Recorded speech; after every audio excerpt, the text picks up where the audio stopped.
So hello and welcome, my name's Steve Nobel and today I'm speaking with Ma Ananda Sarita on Tantra and Healing the Dilemma of Relationship. Now, Sarita is a renowned Tantra teacher and mystic. She's also a healer and author, and she received a direct transmission from Osho many years ago and lived in his community in India for 26 years. Now she offers courses, trainings, retreats around the world. And welcome, Sarita, to Hello, lovely to be with you today. Now, can I just ask you briefly about your journey? Because I think you left your native country when you were very young to go to India.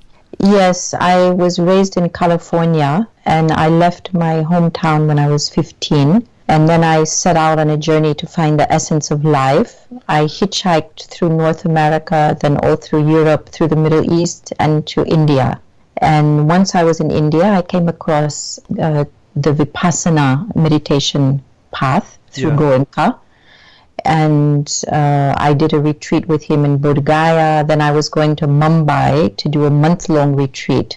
The night before my month-long Vipassana retreat, I met Osho. And that was a turning point. So once I had met Osho, I remained in his community for 26 years. To leave home at the age of 15 and hitchhike across the world is quite a journey.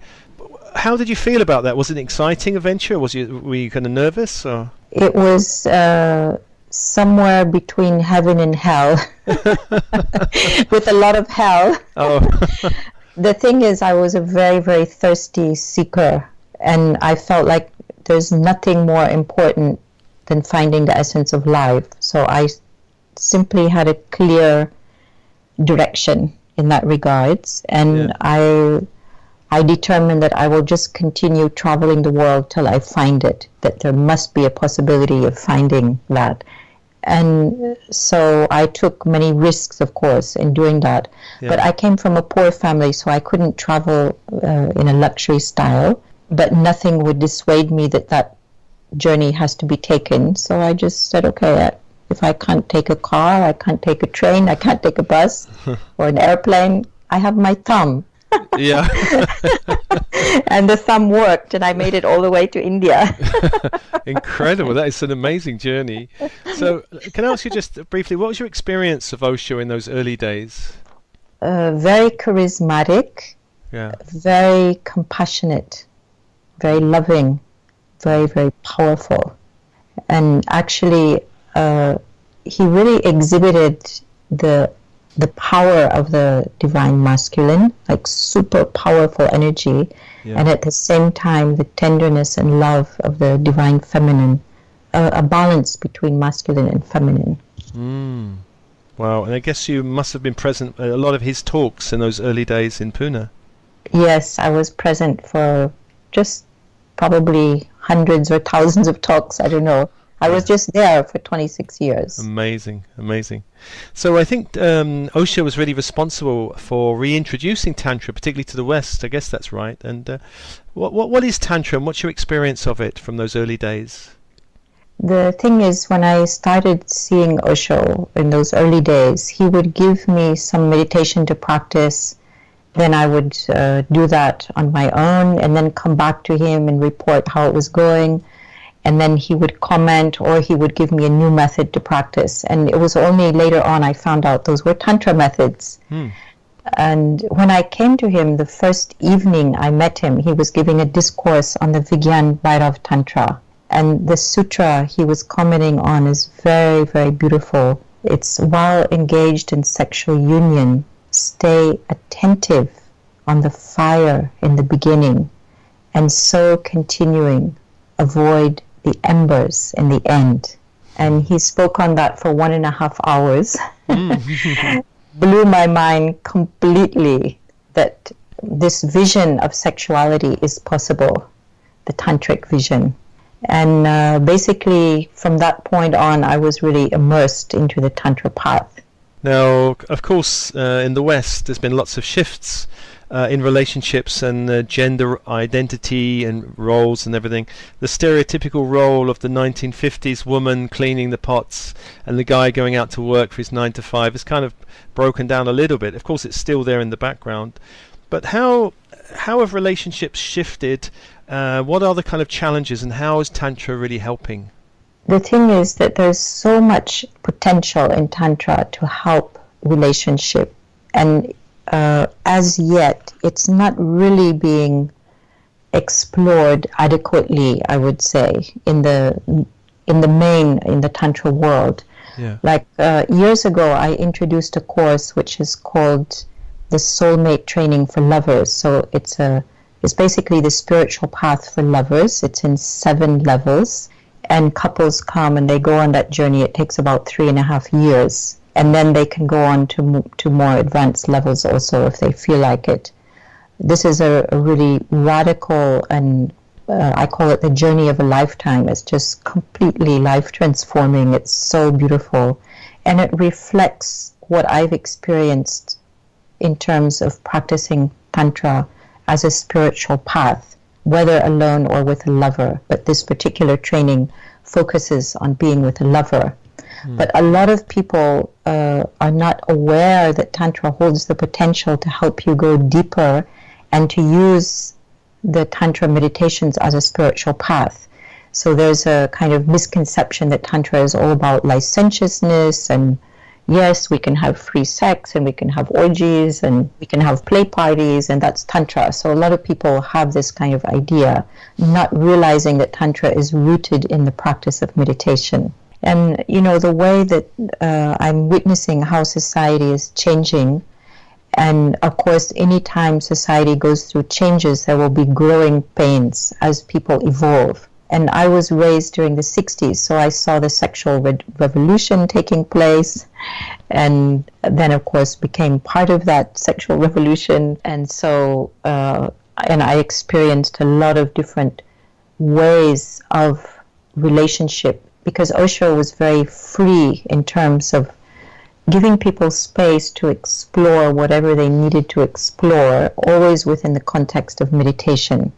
So in his community, I explored many, many different forms of sexuality, love, and relationship. And so did others. It was a very, very free playground in that respect. And with that came like huge learning curves about unconscious patterns or power games that go on between men and women, how we can learn to follow what is truly calling us rather than what society expects of us, etc. And so what I see now in the wider world is that people are going through these different lessons. What I went through in Osho's community in a small, you could say, melting pot, now people are going through it in the wider society and facing those same kind of challenges and learning curves. And so I feel a lot of compassion, and I like to reach out and help people who are going through different kinds of relationship turmoils, you could say. Yeah. And a lot of the turmoil in these days revolves around confusion over the roles of male and female, and over this whole idea, should we be polyamorous? Should we be monogamous? What is the proper container for relationship?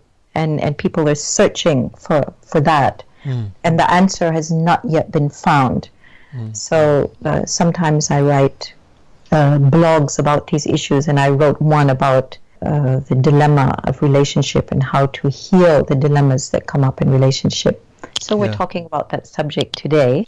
Because on that blog, I'm reading that, of course, monogamy has its problems, isn't it, in terms of ownership, the kind of roots of monogamy, where, this man takes this woman, the father gives away the bride and all that. And then you have, on the other hand, polyamory, where it's much more freer, explorative. But both sides have issues, don't they? Challenges. Yeah, because it's always good to look into the roots of any given philosophy, you could say. So the roots of marriage are not very pretty, because basically the woman was a commodity to be bartered, basically to be sold, and passed between men, the father offering her to some guy to have as his property. And you know how the men used to ask permission to the father to marry the daughter. Yeah. And of course the man would have to be at a certain social standing, and so on and so forth. And basically love, which is based on using another person as property, is never going to bear any wonderful flowers or wonderful fruits. That's always going to be a mess. Yeah. And of course, men were free to play, but women were not allowed, because then the man has to make sure that the children being born are coming from his seed, not from the stable boy or something like that. Yeah. So it was all around ownership, property, passing on the family name and the family property, etc. And obviously that model no longer works. So it's been breaking down, which is correct. And the question is, has there ever been a model in human society that has worked? So I think this is what people are exploring now, and trying to find also new models that might work. Now, polyamory is a new model which has its own set of difficulties and its own set of problems that come with it. And I think it's an ideal which is not really working, I could say. Yeah. Because people do hold it up as an ideal. Oh, yes, this is an evolved way of relationship. But within that, we're still stuck in a patriarchy model. This is a sad fact, because I meet so many women all over the world who are in a kind of anguish around this whole story of polyamory. And basically the woman might agree, yes, I want to try it, because she wants to be with that man. So she will accept whatever he is saying. But then later on, she reconsiders and said, well, actually, I don't like it. It's painful and I'm not enjoying that. And then she doesn't know what to do, because, the only other possibility is monogamy. And of course, nobody wants that. So then what to do? Because then it looks like going backwards and going into a straitjacket. So there's a lot of discussion and emotional distress floating all around the world around this subject. Yeah. One of the things I think I picked up in Tantra was the idea from somewhere that women are the ones that naturally, energetically make the choice. That it's not traditionally that men kind of goes chasing women, and then eventually the woman gives way and go, all right, I'll go out with you, and all of this. But actually, what I found is that when the woman makes the choice, it's a much happier connection, and if the man agrees, the woman gives the wink, drops the hanky, and then the man comes, oh, I like you. Do you agree with that? Is that how you see the energies working? Well, I think it goes both ways. Yeah. Because both are dropping signals. Yeah. And I think it is important for the man to chase the woman. Yeah. Because that's very, if you look in the animal kingdom, for example, this is what happens. The man will court the woman, he will chase, she will escape, then she'll flirt, then she'll escape again. I used to watch peacocks, and their courtship goes on for like 3 days. It's unbelievable. Right. Of course, the sexual act among peacocks takes only about maybe 10 seconds. So it's a very long foreplay. Very good. Yeah. And then I used to watch cats when I was a child, and that would go on for hours, like the man lurking in the grass and then chasing, and the female cat escaping, and then she would kind of loll there in the grass and expose herself and meow very seductively, and then run away again, then he would chase. So I think this whole courtship thing is very, very natural, and it needs to be there, because it builds up a certain chemistry, and it builds up a kind of magnetic attraction. And it's really nice to honor that. And I think it's very important for the females to get the juices flowing, that there's a certain amount of time and courtship involved before the union.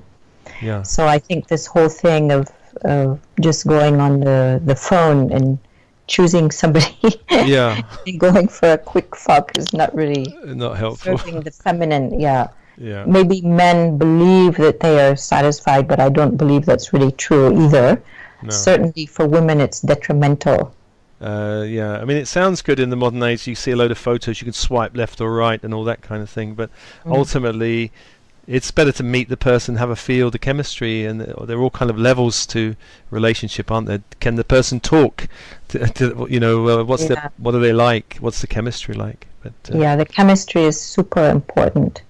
Can I ask you, at the beginning you talked about Tantra is really around a set of meditations. Can you just say a bit more about Tantra and meditation, how it really impacts on the sex life and also the relational life? The thing is that, in today's world, there's a lot of people doing work on themselves, personal development, meditation, yoga, whatever it is. Yeah. And when we work on ourselves, we evolve. So if I'm doing yoga or meditation, whatever it is, I will evolve personally. However, you might bring two people together who are evolving personally, but then when you bring them together in relationship, they will not evolve in the relationship unless they meditate together. In other words, the relationship is working on itself, because a relationship is a third entity. And usually, of course, we're very influenced by the childhood issues and how our parents related, etc. And then that will automatically come into play when we get together with somebody. So there will be a lot of projections and all the emotional baggage and whether we fit together sexually, etc., etc. Then that will all come up. And to solve that, the best way I've found is to practice Tantra meditation together. Not only to solve those issues and problems that couples face, but also to move to the next level with it, to really rise in love. We talk about falling in love, but nobody talks about rising in love. Where we really ascend together, we can meet and merge in all of our chakras. And that leads into the phenomena of the soulmate, where you feel like you're one soul in two bodies. The merging is so deep, so profound. And this happens through practicing Tantra meditation. It's actually very easy. It's an easy formula. And the only thing that gets in the way of that is the ego stuff that comes up. Like some people say, but sex should be very spontaneous, and it's not good that we have to schedule a love appointment in order to practice Tantra. But if you think about it, the normal couple is working all day long. They're making appointments for this, that, and the other, the meeting in the office, or they go to do the hairdresser, whatever it is. Then they get home, they watch some lousy thing on TV, and then finally 11 o'clock at night, suddenly, spontaneously, there's some sexual urge. But by that time, they're so tired, and maybe at the most they have a kind of sleeping pill sex and go to sleep. And then wonder why their relationship is not fulfilling. And then they go out for a secret fling, etc., etc. Or they start thinking, okay, we have to go and do some play parties or whatever it is to spice it up. Yeah. Whereas if you schedule quality time with your partner, where you're leaving aside all this ego stuff, you're leaving aside your daily concerns and worries, and you're just spending quality time together, it's so magnificent. And it does everything for healing issues in relationship. And it also brings you to the next level, where you're merging not only sexually, but through the heart and through the spirit. Now I know, Sarita, you're going to offer a Tantra meditation to our listeners. Do you want to say something about that meditation? Yes. I would like to offer the Bioresonance method, which is also in my book, Divine Sexuality. So if somebody is not quite following this, you can always look it up in my book. Yeah. And it's about bringing resonance between the masculine and the feminine within our own self, and also with a partner. So if somebody would like to practice it now, for example, if we're going to do it now, if you don't have a partner with you, you can do it with an imaginary partner. And then when you are with a partner, you can do it together. So should I guide us into that? Yes, please. Is now a good time? Now is a very good time. I'm open and willing. Very good. Just before we get into that, I just wanted to say a little bit more about this whole question of different models of sexuality that are presently in the world, because I think we didn't quite finish with that subject. And the basic thing that I'd like to say is that people go through different experiments in their life according to their soul calling. So sometimes monogamy might be the very best thing for you to experience because it helps you to go deeper and deeper with one person. Another time, maybe playing with different partners, playing the field will be the best experiment for you because it will fulfill some longing to find the one in the many, to find that one divine feminine or that one divine masculine in the many. And maybe at another time, celibacy is the best thing for you. For whatever reason, maybe you just need time to come back to yourself, to discover self-love, to discover union with the universe without any other involved. So I would just like to encourage people to really tune in and find out what is calling you, stay true to that, knowing that this is an experiment that you're embarking into, and that at some point that experiment may change. But when you're true to that, you will find deep fulfillment in your life and in your love. Wonderful. Okay, so now we'll go into the meditation, Bioresonance. And to start with, you can simply sit opposite your partner or with an imaginary partner, maybe your inner male, inner female, and place your hands so that your 3 first fingers, the first, second, and third finger of both of your hands are on the wrist of your partner.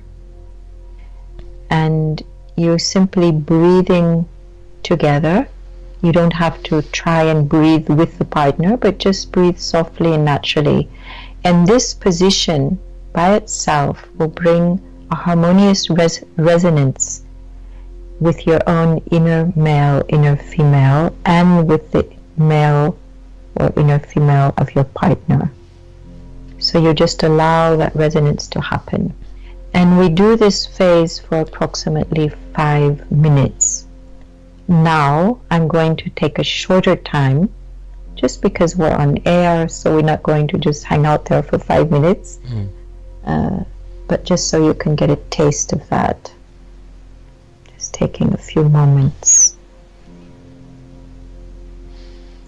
It's a deeply healing position, and you can do that sitting cross-legged or maybe sitting in 2 chairs opposite each other, whatever is comfortable for you.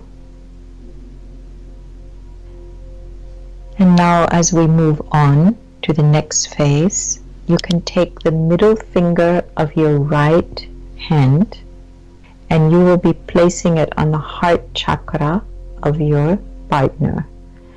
Now if you are doing this alone with an imaginary partner, then just take the middle finger of your left hand and place it on your own heart chakra so that you can feel that resonance of the heart chakra.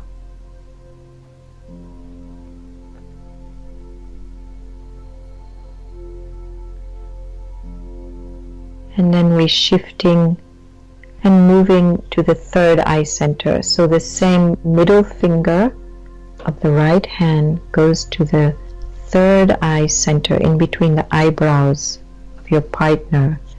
And if you are alone doing this with an imaginary partner, you can take your own left middle finger and place on your third eye center.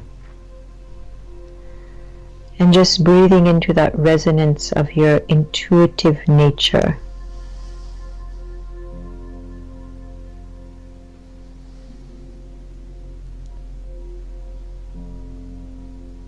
That's very good. And then you can rest your hands back into the original position. And we're going to go into resonance of the voice. So you can simply allow yourself to make a humming sound.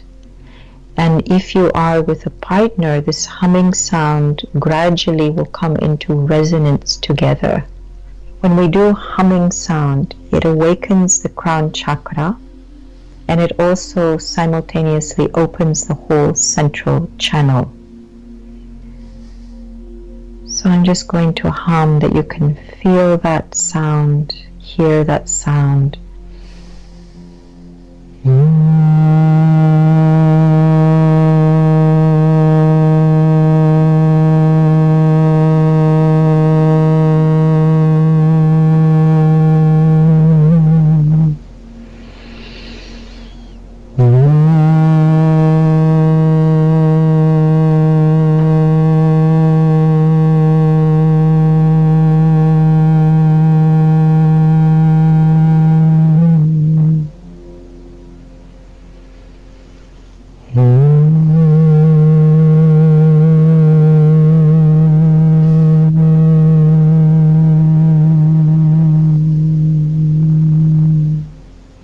So you're making that humming sound loud enough that you yourself can hear it. And if you're with a partner, that both of you can hear it. And you're having a bath in that sound resonance. And you can go on with that sound for about 5 minutes. And once we have completed the sounding together, then we're going to go into another kind of resonance, which is through touch.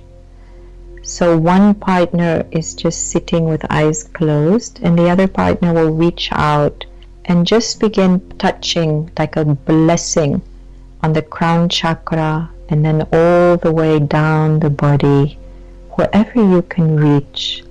You're just giving a blessing touch to the whole body of this person. And if you are alone and you're doing with an imaginary partner, you can first of all touch that imaginary partner head to toe, and then as we switch roles, then you can touch yourself from crown all the way to your feet. So as we switch roles, then you imagine that you are being touched.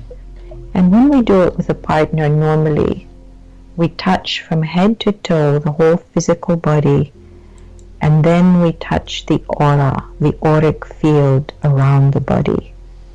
So you can do that with your partner, and then you receive that yourself. So either the partner is giving you, or you can give it to yourself. And that becomes a resonance through touch. And it really is a very blessed experience once you've done the other stages of this meditation. And just breathing into that, enjoying that.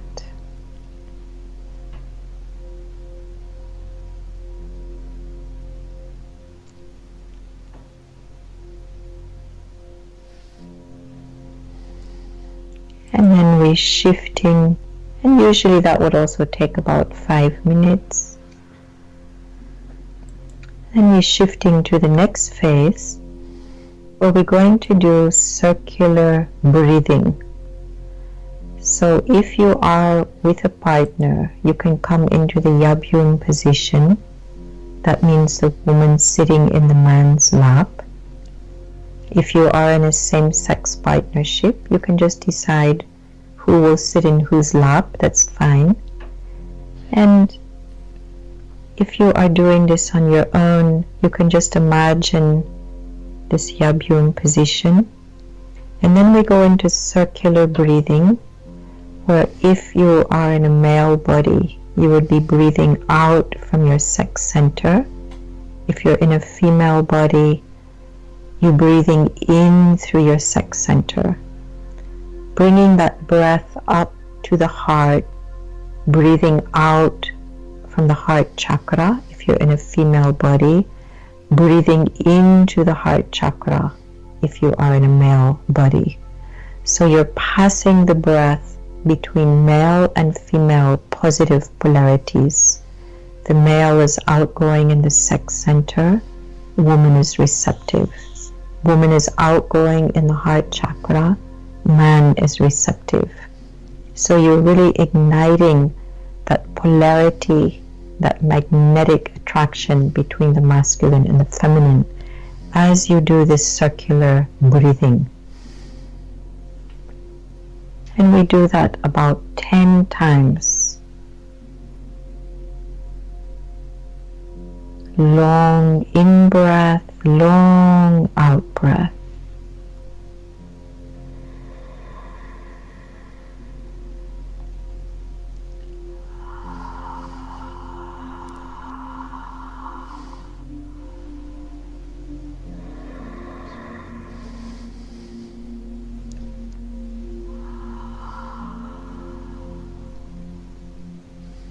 And then after about 10 breaths, we're going to reverse the breathing.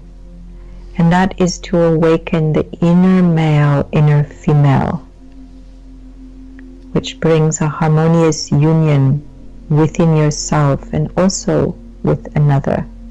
So in this case, the woman is breathing out from her sex center, man breathing in through his sex center, man breathing out from the heart chakra, woman breathing into the heart chakra, and creating a circle of breath between heart and sex.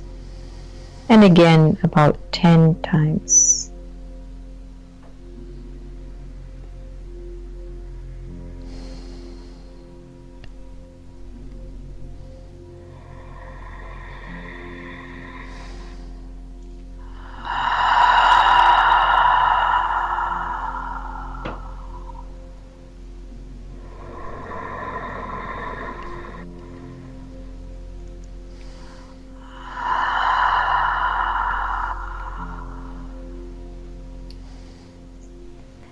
And as you come to the completion with the breath circle, then you will be laying down, and if you are with a partner, you will be laying in such a way that you are crossing the legs over your partner's legs, holding each other's feet.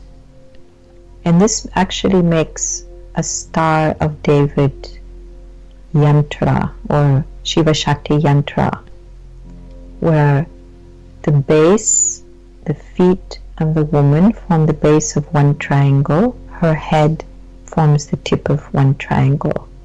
The man's feet form the base of the other triangle, his head forms the tip.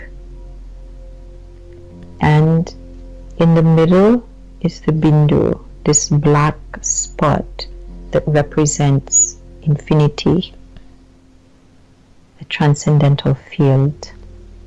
So this is where the divine permeates this union. And this is also called the recharge position. This is an amazing position to go into at the end of a tantric meditation, or also at the end of a powerful sexual union, and you will find yourself getting recharged. The inner male, inner female, outer female are getting recharged. It's a very powerful position.